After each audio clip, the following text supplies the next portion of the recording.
Let me be clear. Last night was yet another test, and Donald Trump failed yet again.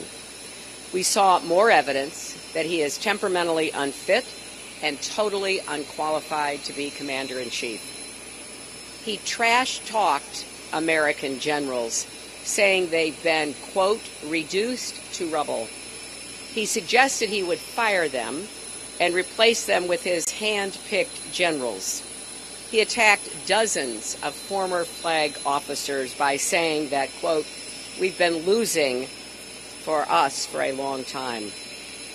That's how he talks about distinguished men and women who have spent their lives serving our country, sacrificing for us.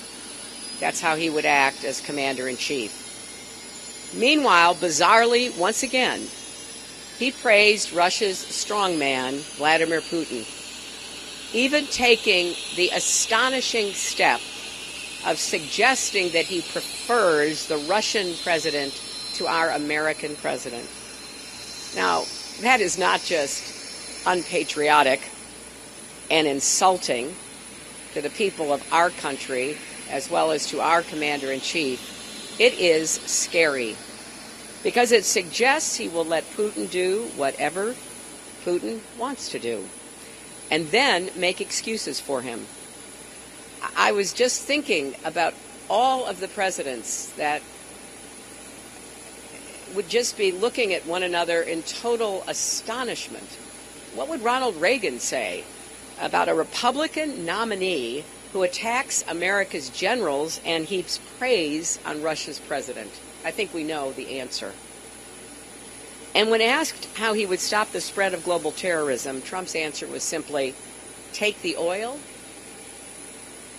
The United States of America does not invade other countries to plunder and pillage. We don't send our brave men and women around the world to steal oil, and that's not even getting into the absurdity of what it would involve.